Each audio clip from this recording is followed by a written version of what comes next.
There is a part of your mind you have never used, and that is not an accident. Since the day you were born, someone decided how far your consciousness could go. Not with chains, not with walls, but with routine, noise, and distraction.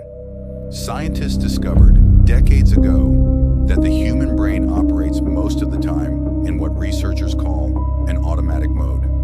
You wake up, you follow a routine, you react to stimulus, but you rarely choose. And for some people, that is exactly how it should be. In the 1950s and 60s, governments around the world invested billions into studying the human mind. Some of these programs are public knowledge, like MK-Ultra in the United States.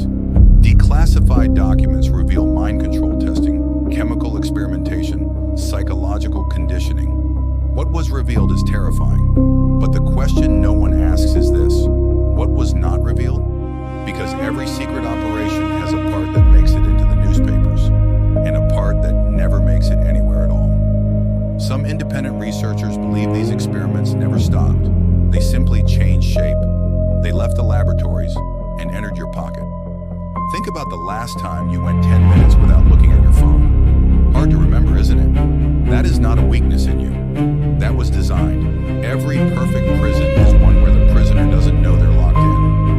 Technology engineers have already admitted, in interviews and public testimony, that apps and social platforms are built using principles of behavioral psychology, the very same ones studied in conditioning experiments. Notifications, colors, sounds, random rewards. All of it triggers the same neural circuits as addiction. Only, nobody calls you an addict. They call you a connected user. And while your attention is fragmented, minute by minute, one specific thing becomes harder and harder. Deep thought. The kind of thought that requires silence, time, and above all, solitude. It is not a coincidence that throughout history, the most dangerous people to any system of control were always the solitary thinkers, philosophers, writers, scientists who questioned what had already been decided. And it is not a coincidence that today, being alone with your own thoughts for more than a few minutes has become uncomfortable for most people. Alternative theorists point to something intriguing. In almost every ancient culture, practices of deep silence, meditation, fasting, isolation were used specifically to access higher states of consciousness. The Greeks had their oracles. The monks had their silence. Ancient civilizations understood something that seems to have been erased from modern education. Is it a coincidence that these practices disappeared right as the world became dominated by screens, noise, and constant distraction? Or did someone, somewhere, understand that a quiet mind is a dangerous mind? If you pay attention, the signs are everywhere.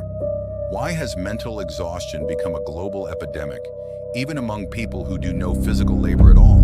Why do so many people report feeling an emptiness that no purchase, no scroll, no new piece of content can ever fill? Some independent researchers call this induced cognitive fatigue. The theory, still considered fringe, suggests we live in an environment engineered, not by a single entity, but by an entire system of economic incentives, to keep the human mind too busy to question and too tired to resist.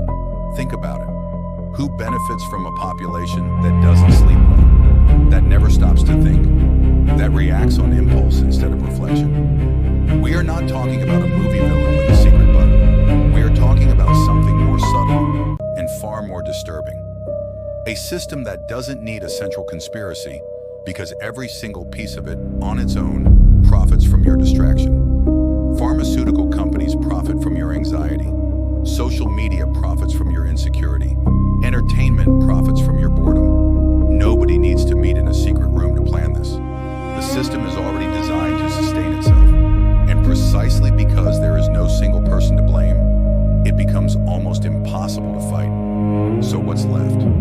If the system is this vast, this spread out, this perfectly engineered, what can one single person actually do?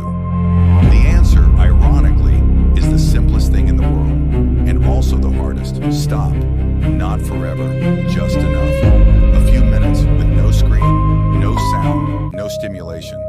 Just you and your own thoughts, as uncomfortable as that may feel at first.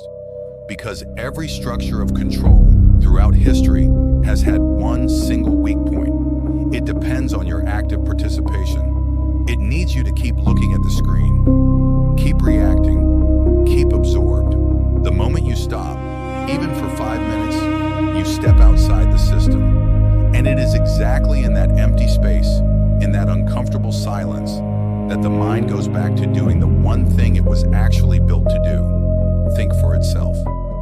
Maybe the question was never, what are they hiding from you? Maybe the real question is, what are you willing to stop doing in order to finally see?